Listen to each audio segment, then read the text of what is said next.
Bonjour, aujourd'hui je vais vous faire encore une capsule sur la macro photo, mais cette fois-ci avec une fleur. Puis je vais vous montrer aussi comment utiliser le trépied d'une manière complètement différente pour aller chercher des angles différents pour photographier ma fleur. Aller chercher d'autres perspectives qui vont mettre ma fleur en valeur. Donc ici j'ai mis ma fleur, et puis ce que j'ai fait, vu qu'elle est basse, j'ai sorti mon trépied, ça va me donner une chance de travailler au lieu de me mettre par terre et être mal à l'aise. Euh, je vais utiliser mon trépied, je vais revirer la tête complètement à l'envers pour me retrouver avec mon appareil à la même hauteur que la fleur. Puis je vais travailler aussi avec le live view. Là en français, je ne sais pas comment il se dit, mais en fait, on va voir l'image apparaître sur mon écran ici. Alors je vous montre tout de suite. Tout ce qu'on a à faire, c'est qu'on enlève le petit capuchon ici. Il y a ça sur la plupart des trépieds. Donc j'ai enlevé mon capuchon de protection. Je vais tourner ça ici. Je peux sortir le poteau. Voilà. Tout le temps s'assurer que c'est bien fixé ici. Hein. Ensuite, je l'envoie comme ça ici, à l'envers. Je vais remettre, bien important, mon capuchon de sécurité. Il est juste ici. Des fois, il y a certains trépieds, quand c'est la première fois que vous le faites, ça peut être assez raide à enlever. Ensuite, je vais aller chercher l'hauteur la plus près pour ma fleur. Je peux le visser comme ça ici. Et je vais faire pivoter la tête en direction de mon sujet, comme ça. C'est à partir de ce moment-là, comme ce serait pas évident d'aller mettre la tête là. Donc ce que je vais faire, je vais utiliser mon live view pour voir apparaître dans l'écran ma fleur. Donc maintenant que je suis ajusté, je vais ouvrir mon live view, comme ça, et je vois dans mon écran ma fleur. Je vais pouvoir recadrer, merveilleux. Ensuite, vu que je suis dehors et que je suis sur un trépied, je vais pouvoir travailler à pause lente. Donc je vais mettre à 100 ISO parce que je vais pouvoir aller me chercher plus de lumière en ralentissant mes vitesses. Donc la première chose que je fais, je m'en vais à 100 ISO. Juste ici. Génial. Ensuite, ma profondeur de champ, là, je vais la choisir. Moi, pour cette photo, je vais la mettre à F8 ou même 7.1.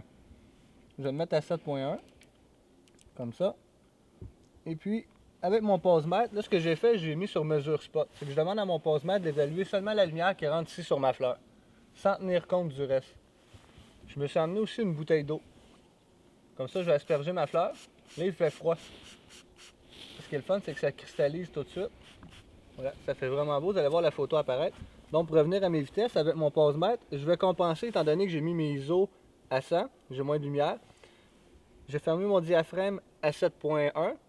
Donc, je vais faire une évaluation en faisant une mise au point. Comme ça. Et puis ensuite, j'ai mes vitesses. Donc, ici, ça me donne 1/2 centième de vitesse avec la lumière que j'ai aujourd'hui qui entre sur ma fleur. Ce qu'il ne faut pas oublier quand on travaille avec le live view, c'est qu'il faut manuellement faire notre focus, comme c'est ici. Là, je peux voir que ma fleur est nette. Puis si je veux être encore plus sûr, j'ai une loupe ici à ma droite, c'est pratiquement pareil sur tous les appareils. Je peux appuyer 2 fois dessus, puis il y a un grossissement qui se fait. Comme ici, je vois que j'ai un petit flou. Là, comme ça, je l'ai mis net. Ensuite, je vais enlever le live view. Je vais laisser le cadrage comme ça. J'enlève mon live view. Comme ça. Ensuite, on peut mettre l'appareil. Pour cette fois-ci, je ne le ferai pas. Mais on peut mettre l'appareil sur le retardateur. Le retardateur, soit à 2 secondes ou 10 secondes. Ça va prendre 2 à 10 secondes avant que l'appareil fasse sa photo. Mais ce qui est génial là-dedans, c'est qu'à la place de le faire avec mon doigt, puis risquer de me faire un flou parce que je fais bouger l'appareil, je vais dire à mon appareil, déclenche juste dans 2 secondes. Donc je pourrais appuyer dessus, il fera un décompte, 2 secondes, il ferait la photo.